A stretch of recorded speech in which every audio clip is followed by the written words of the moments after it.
Welcome back to another episode of SMACtalk, social, mobile, analytics, and cloud. Today we are talking digital relationships, the good, the bad, and the ugly. My name is Bryan Fanzo, better known as iSocialFans on the Snapchats and the Twitters.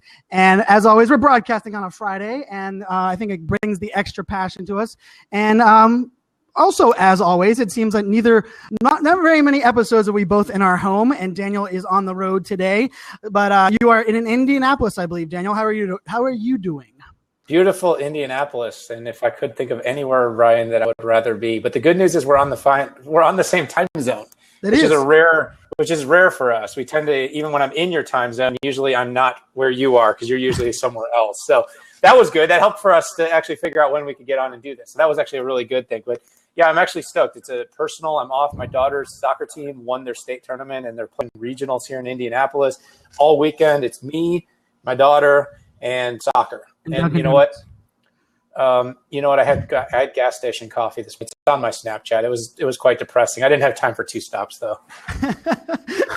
You gotta love the prioritization there. So yeah, thank you everybody for jumping in. As always, this show, a lot of what we're trying to do is kind of address topics around all of these technologies that really impact you, the listener, from a business perspective, from a technology perspective, and ultimately from a life perspective. And Daniel, I'll let you kind of get into a little bit of the topic since it's kind of born into something that you're doing, I know, with a TEDx talk and stuff. But, I love this idea of really re-looking at what technology is doing for us. And I think so much has changed in really the last 2 years, and it's going to change even more in the near future as we got so far away from the human condition as we embraced technology since really the web boom of 1999, 2000. And I think now we're actually taking kind of a reverse around, and we're coming back around to realizing kind of what is the true heart of why we're in this game. But we're talking digital relationships, good, bad, and ugly. So Daniel, give us a little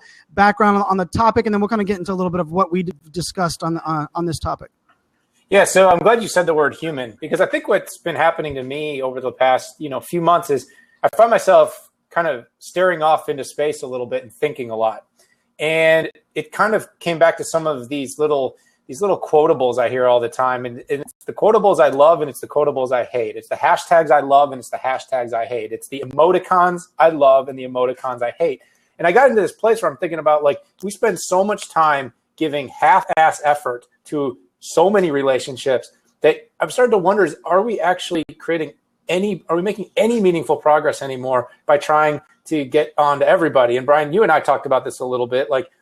You've been relooking at yourself and your relationships with people and how much time you spent jabbing and hooking and investing and thinking you're getting into a good relationship, only to find out that you've poured a year of your time into someone who really was going to take everything they could out of you and maybe give nothing back in return.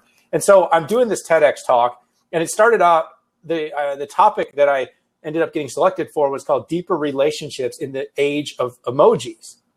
And the idea came to me because of Snapchat, Brian, because I got so tired of taking my time to give people a thoughtful response and getting back this. And, since we do this in front of a live audience, what I just did is I threw a thumbs up at you, where people will use a mere emoji. So I'll write 3 or 4 sentences, or I'll record a video for someone and send it to them, and I get a thumbs up back. And I go, it's almost patronizing is what it felt to me. And I started thinking, the problem is we all have relationships uphill and downhill, meaning in terms of up the hill are people we're trying to get to pay attention to us, and down the hill are the people that are sort of your community and your fans and the ones carrying your torch forward, especially if you're digital for a living like we are. And you spend a lot of times looking up and spending a lot of investment in those people, snubbing people down a little bit because you just feel like you don't have enough time. And then in the meantime, right, and here's the third part of it, Brian, you're actually ignoring people that are sitting 6 inches away from you or 6 feet away from you, who are really the closest people in your lives. So it was all these things put together that kind of got me thinking, what could we be doing to create better relationships in the digital age? No, I love this, and I would say probably one of my biggest concerns in really, I think social and digital for a while now, and it's been kind of, a lot to do with the rise of the momentum that I've been carrying and things that have been happening. But it's the simple word of scale. How the hell do we continue to scale what we're doing, the engagements we're doing, the relationships we're doing, as we add more networks, more technology, more Internet of Things devices, more, and ultimately, isn't the whole freaking reason that we add all of these devices so that we can focus more on the things that we like to do, not focus on just more things? And I think that to me has been one. And I actually did a survey on Twitter, and it had to do about Gary Vee. And, Gary Vee is someone, of course, very active on social and digital. But Gary and I had a little bit of a disagreement, but I won't even say it was a disagreement at South by, when I was asking him, I was like, how do you manage and handle the fact that you really only reply to 5% of all of the people that reach out to you directly? This isn't people that are in his community. He replies to a lot less than that. But people that are actually mention him and directly reach out to him, he replies to 5% of those people. Now, 5% of those people at Gary's level is still a lot of people. But really, my question came down to this simple question. Would you rather know that Gary is replying and he only replies back to 5%? Or would you prefer him to outsource a lot of that engagement and those replies to someone on his team, but yet he would reply to 80% of the people? And I could not believe the resounding answer was they preferred 5% because they knew who it was. And so that really put a shockwave through me because I didn't expect that answer, because I've been stuck in the world of I want to please everybody. And I've quickly determined by trying to please 100 people that mention me on Snapchat, I give them 100 half-ass answers. When if I would have just tried to please 10 people and give them 100% of my answer and give them a true valuable, video reply and true engagement, that the relationship would have been raw and rich. And ultimately, the other 90 that were missed there would probably understand, because when they became one of those 10, that the value of that engagement would have been increased. And to me, that really hit an accord for me, because I was like, crap, I need to get off this idea of pleasing everyone. But also at the same time, what you said, are we really replying and engaging for the right reasons? And I'm all for strategic relationships, but strategic relationships still require authentic conversations, don't you think? Yeah, so it goes back to what you learned in college, right? You read The 7 Habits of Highly Effective People by Stephen Covey. It's actually taught in a lot of sales courses. The 5th rule, seek first to understand, then to be understood, which is basically empathy, right? Right. Seek first to understand how people feel, and then they will be more interested in understanding how you feel. Well, that's great. But the problem is, and the question I have about the digital age is, if you're only seeking first to understand, even if you're genuinely learning about someone because you have intent, and your intent is to get something in return, is empathy genuine at that point? Or is it just sales? And in the digital age, that's kind of my question, is why do we choose to follow? Some of the easiest examples might be the way people do following on Twitter. They follow a lot of people, right? Because they want you to follow back. There's actually been tools built around this, right? It'll follow so many people, and then after 3 days, if those people don't follow you back, it unfollows them. It's basically saying, I'm going to make a very small investment in you, but only if you make a very small investment back in me. And then it ends up scaling up and up in everything we do. And it can be for people like Gary Vee, Brian, who's, sort of the exception more than the rule. Right. And then it can be everybody else, where I basically say, Dunbar's law says it's the number somewhere around 200 relationships that you can simultaneously manage with any success. Okay. You and I alone, probably on each social network, have 5 to 500 times that many relationships. And so, we decide, how do we choose where to engage, who to engage with, when to spend time, when not to spend time, and at what cost? Because it feels like now every single action we take, every single moment that we choose to invest in something is an opportunity cost in something or someone else that we don't spend time in. And that's probably become the thing that's most exhausting to me, is, are we actually building anything meaningful? Are we deepening relationships? Are we creating an environment where we can talk about more important stuff and not just business with people? Or we do have this completely superficial world where we only talk about what's popular. We only, we stick with the trends. We stick with what's safe. We stick with what people feel is okay. We don't even give our real opinions because we're afraid of being outcasted. We talked a little bit about that, Brian, when we talked personally. And if we've entered that age, then we're not really using digital to help the world at all. We're not actually improving the world in any way whatsoever, because we're actually becoming less transparent, less forward to the world, and we're becoming a shell of who we really are, because we're playing for what's safe and what's going to drive the most money, which of course creates a huge conflict, because if you're not financially sound, how the heck are you supposed to get through life? Well, yeah, and I think I love the way you brought up Twitter, and I would actually say this is actually I like to call it the Snapback Effect, because Snapchat has actually kind of transformed even how we think of engagement, our community.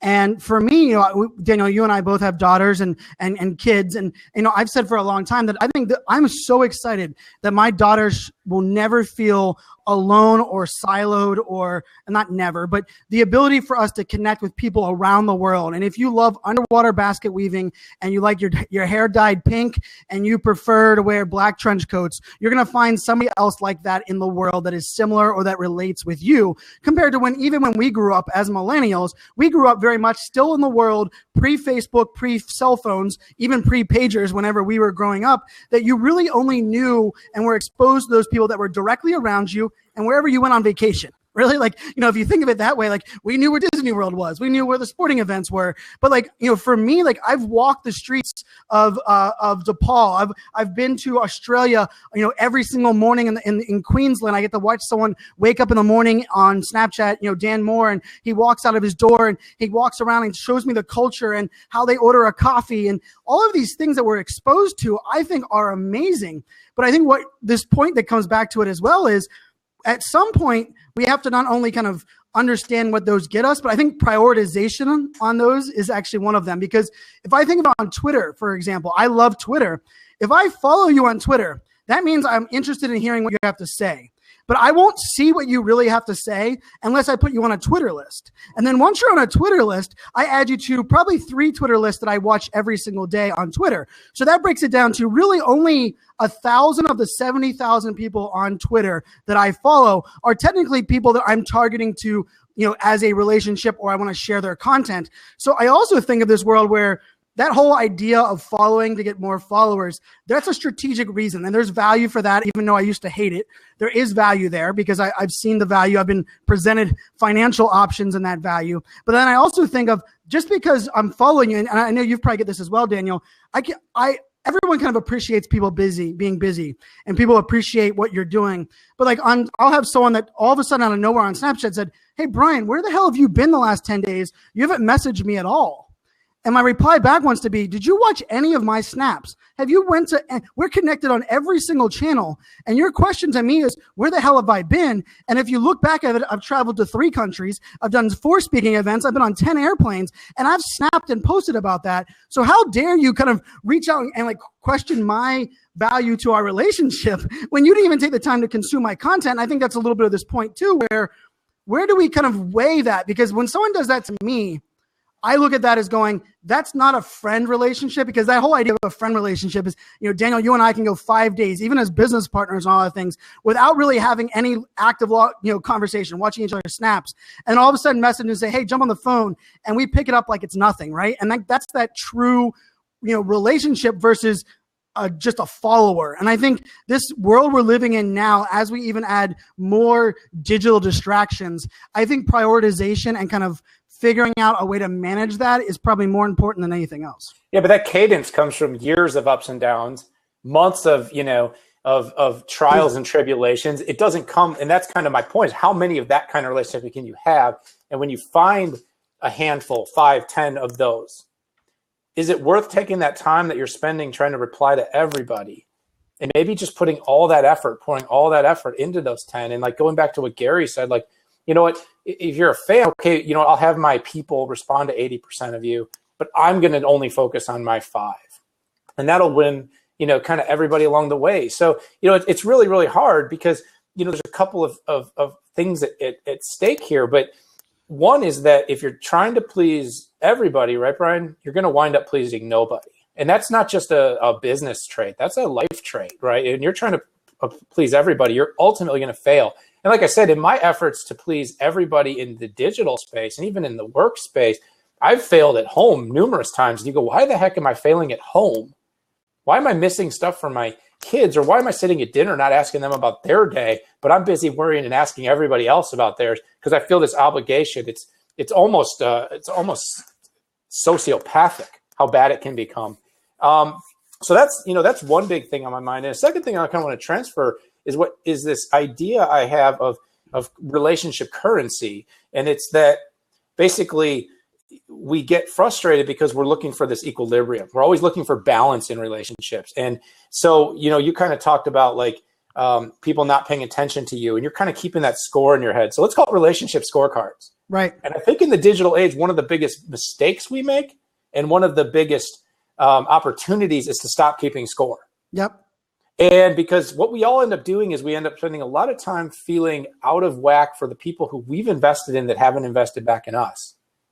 And then we probably, the one thing I want to add before you jump in is we don't spend a lot of time thinking about all the people who have invested in us that we're not investing back into. And that's where I kind of talk about that waterfall. So I want to let you jump in there, but keeping score is a big problem though, I think. It is, but keeping score is a big problem. But it's that weird element too, where all of a sudden, if you don't keep score and you're not kind of tracking that, then you almost treat a lot of people that have, let's say, equal value to you almost the same without remembering kind of the thing. And I think, part of that, one of my trials as an entrepreneur has definitely been the element of social and digital allow us to connect with the world. And oftentimes, especially for me, I went from someone that was, let's just say, a fan to maybe an influencer to an advocate to a peer, and sometimes now even from a peer to I'm now employing some of these people that were at one point I was just a super fan of theirs, right?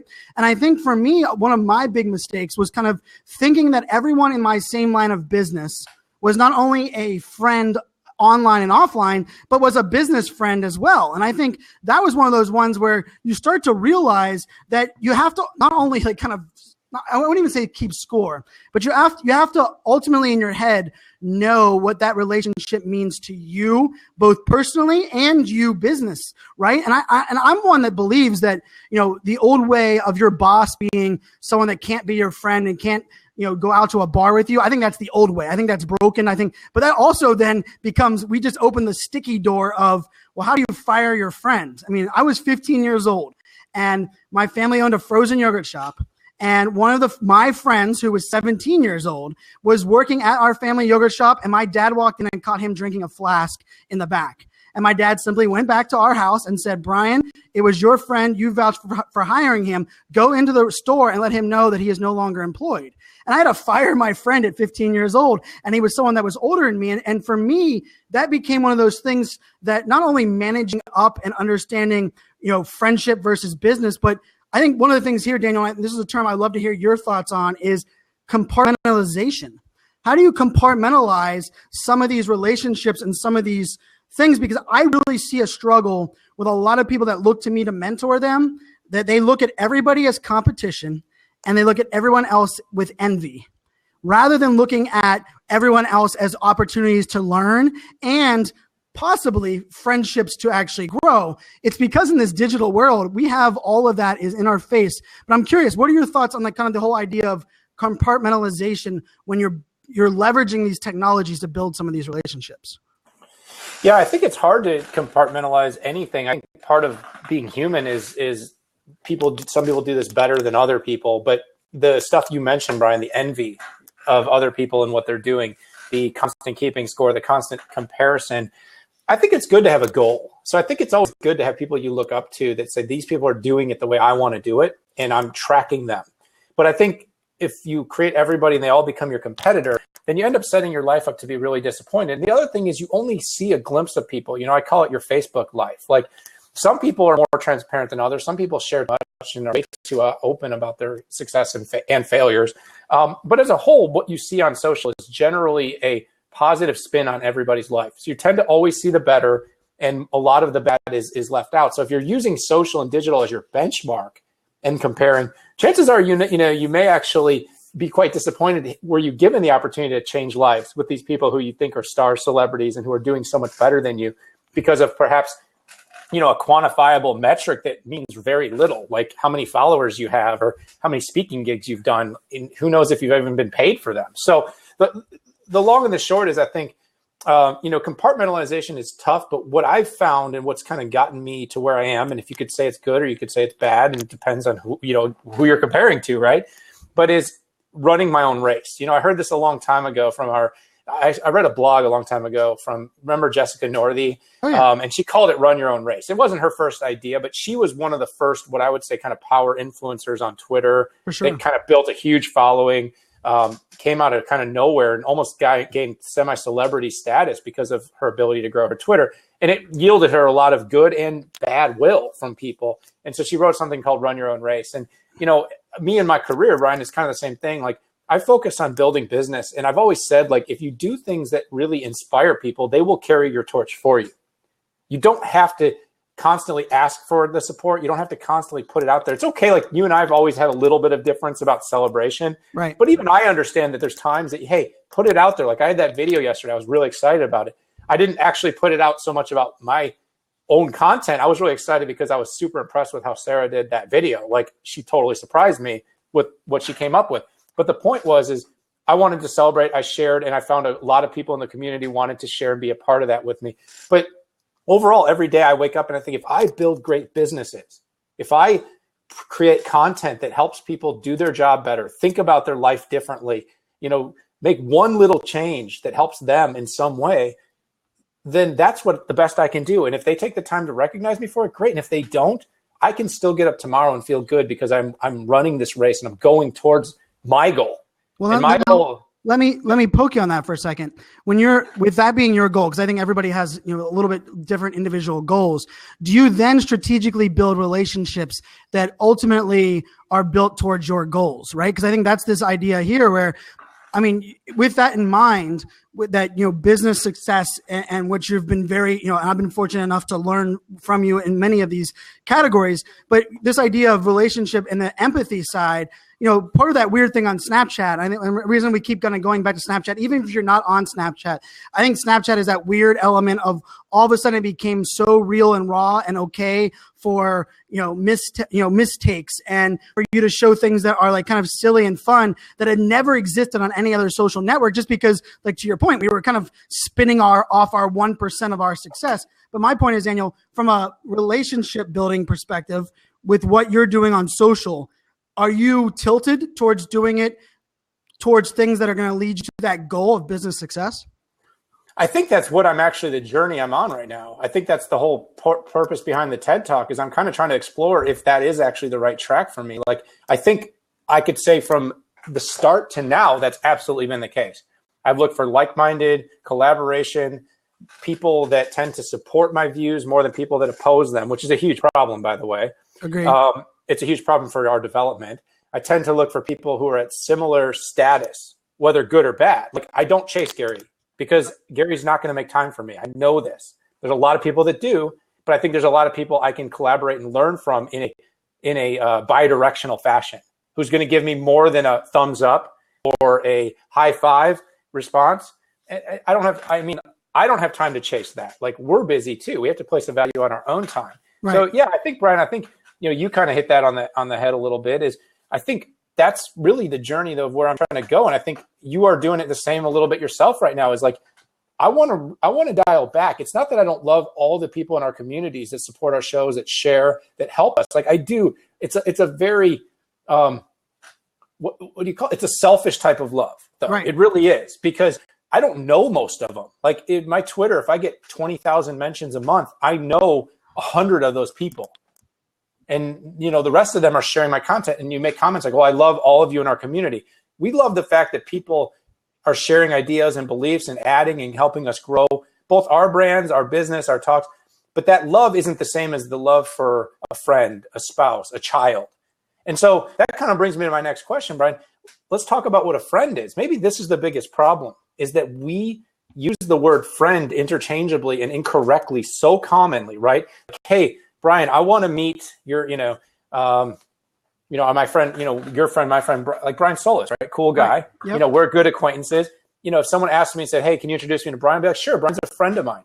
But friend is probably a little bit aggressive for the fact that we've had one dinner together and a handful of exchanges, and we've shared a few blog posts for each other. And my point is that, but we would use the word friend because sadly, has turned that. We can blame Facebook for that, because even less of an understanding of who the person is, we then became Facebook friends with them, right? I think you're onto something there, Daniel. I think even in the concept, because one of my big pieces now, it's even one of the keynotes that I'm giving, is brands need to focus on building a community in the digital space, not followers on a social channel, right? Because I still like the idea, like followers is an element of what that is, right? Why are we not calling them every 70,000 people that we have on Twitter that are following us? They're not Twitter friends, they're Twitter followers. But on Facebook, we have 5,000 quote unquote Facebook friends. But ultimately, how many of those Facebook friends are ones that are truly the friends like you're discussing? And I actually even think of this, and the Snapchat conversation. When I was getting you on Snapchat, Dan, I was telling you, man, I think you're going to like this. Some of your first feedback to me was like, dude, this is so much fun. Like I'm having real conversations with some of these people that they've been following me for a long while, but now I know them better. I have all of this like back and forth dialogue.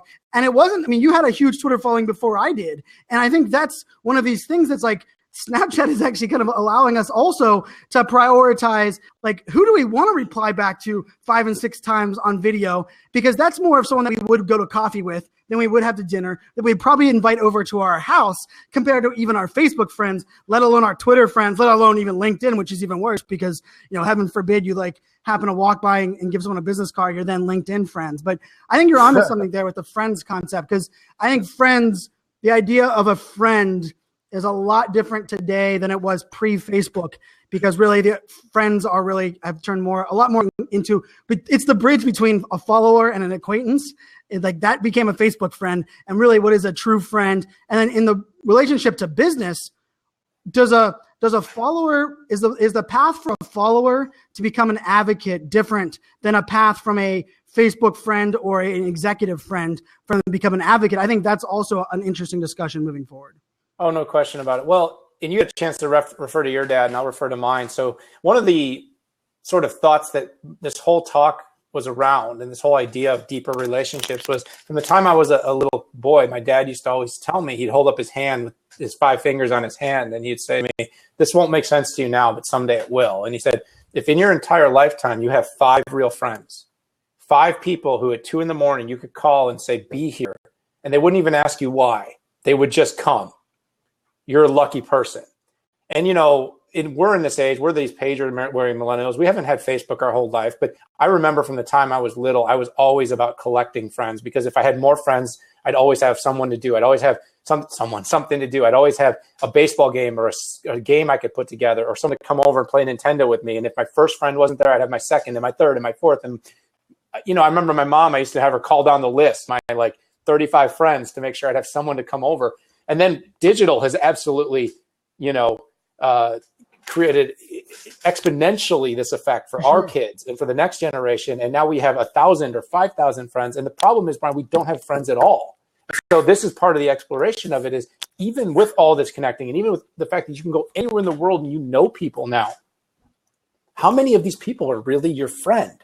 How many of these people, if all of a sudden, Brian, you weren't so popular on Twitter, you weren't on stage, you couldn't advocate for them and help them build their brands, you couldn't, who would show up? Who would really show up and help you in your time of need? Who's asking you about what's going on in your life behind the curtain and the individual pain and suffering that we all have, no matter how successful we are? In fact, sometimes the more successful we are, the more pain and suffering we have. Right. Who are those people that care, and who are those people you want to share with? And those are your friends, and yet we neglect them to make sure we neglect those relationships, because we want to make sure that we're able to give high five emojis to 15,000 people a week so that we stay cool in the popular eye. No, I love that you brought that up, because I even look at that. One of the things that I always feel like is always a test. Don't do like hey, I'm taking off social for the next 10 days. But all of a sudden, just don't post on social media for 3 days. And the people that notice that you're gone are the people that you're friends, right? The people that don't even realize that you're gone, but notice when you post, are kind of one of those things it's a good bit. And I always said, if people realize that you aren't there or you're not talking, that's a good thing, because if they don't notice you disappeared or not part of the conversation or not engaging in a show anymore, there's something to be said about that. And I think that's also one of those things. And I don't know, Daniel, I think part of the conversation also is, in the digital age, now that we have the option of, let's put it in just finite numbers of before we had the option of 1,000 total people we would run into that we would turn into friends. Well, now we have 60,000 people thanks to social and building these relationships. But at that same time, when I landed in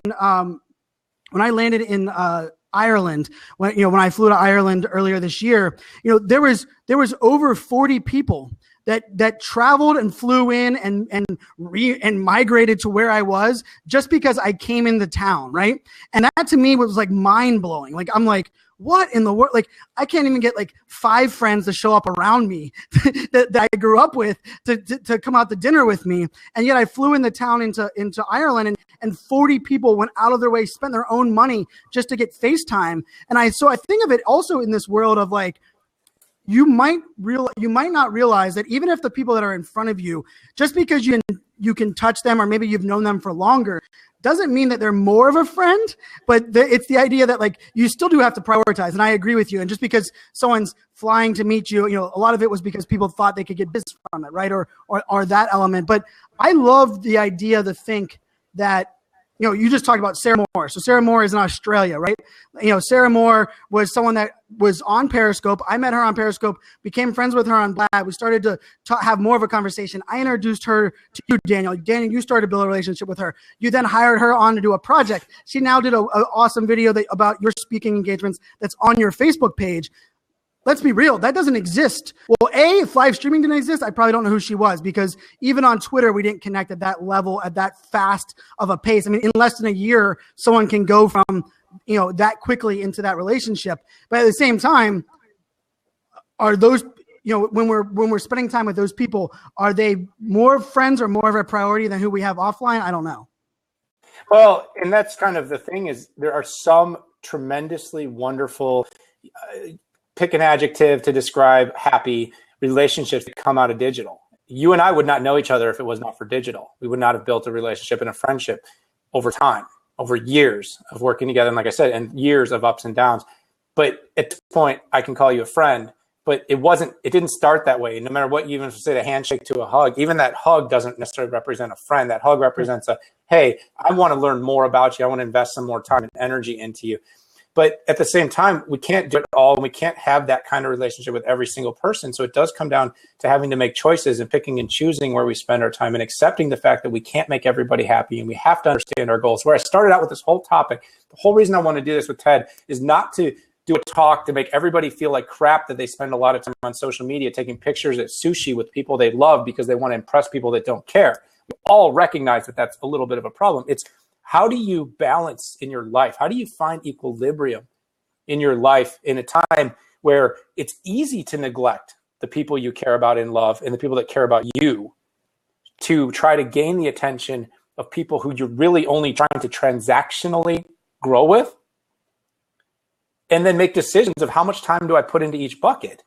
And the thing is I think you have to just at some point make a commitment to say, I'm only going to put this much time into the bucket of trying to grow this broader, bigger, popular network. And you know what? I may not grow as fast and scale as fast, but you know what? I have my 5 or my 10 or my 15 people in my life that I don't ignore them. I don't forget to return their calls. I communicate with them in the channel they want to be communicated with, even if it's not social. And they make that same effort to come and see me where I am. And that's an equilibrium. But it goes back to one more thought on the scorekeeping thing, Brian, is that keeping score isn't important when you have it. This is where data goes out the window, because when it's a real friendship and a relationship, it's actually something you can feel emphatically inside of your soul, in your heart, and in your gut, that this is a person worth giving time to, and this is someone that's not. I couldn't agree more. I think you hit that home perfectly here on this episode of SMACtalk. And I love the idea of, the reason that we partially put this podcast together is that, Daniel, you and I like to say, we're not generalists. We have a Swiss Army knife of skill sets, right? So we like to talk about these wide range of things. And ultimately, these wide ranges of technology, social, mobile, analytics, and cloud hopefully are moving us towards being better humans in a digital world. And ultimately, I think that's even part of what we love about this podcast. So Daniel, I'll kind of give you the last word as we kind of wrap up this episode, but I can guarantee those who are listening, this won't be the last time you'll hear this topic, even more so as Daniel gets closer to his TED Talk that he'll be giving around this topic. But I'm glad you brought it up, Daniel. I think it's one that's close to home for all of us, especially for me currently. And it's something that, I think we'll all learn and grow together. And hopefully if you guys are listening and you have ideas, tips, maybe things that you're thinking around this topic, do use that hashtag SMACtalk and put it out there on Twitter, and we'll be listening and engaging. But Daniel, I'll kind of give you final words on this one. Yeah, just a couple of thoughts. First of all, I actually would really love to get your feedback. Those of you, I can see a ton of comments. There's a lot of input here.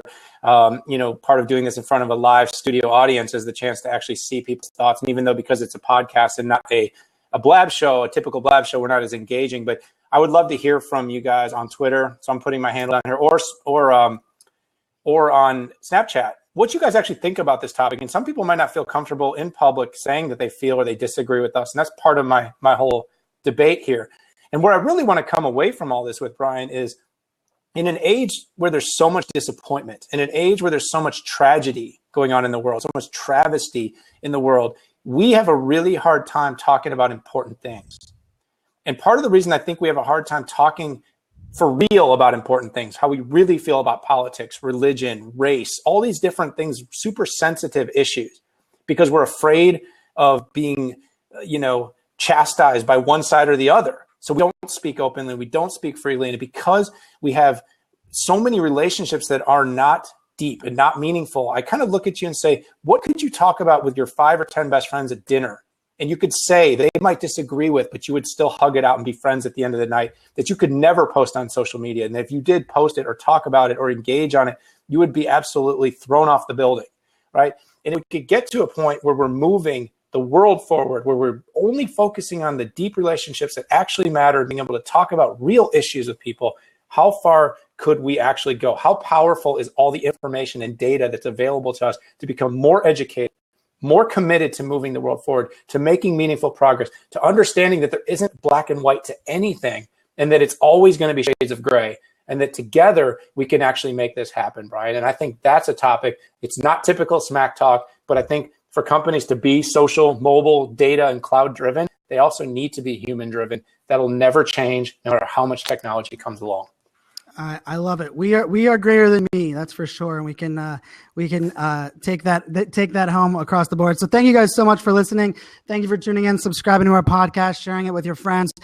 This is a show we do every single week. We really are enjoying it. We also bring this show live to different events. So if you're going to an event, your industry at an event, maybe the brand you work for has an event and they want these kind of discussions where we'll interview analysts, thought leaders, executives in your company. And we're not talking heads. We want to bring really the conversations that are happening at a lot of these offline events. We want to bring them to the digital space, allow the digital communities to participate in some of these offline events. So we do SMACtalk Live, which you're going to hear a lot more about. We are hooking up a lot of different events throughout the fall that you'll be hearing this show live from these different events. And we really do enjoy, the idea of having these opportunities to share those conversations with everyone out there. So reach out to us on all the normal channels if you're interested in us being at one of your events. And so until next week, until the next episode, Daniel Newman, make it a great day, my friend. Thank you, everybody, for listening. Cheers. Happy Friday.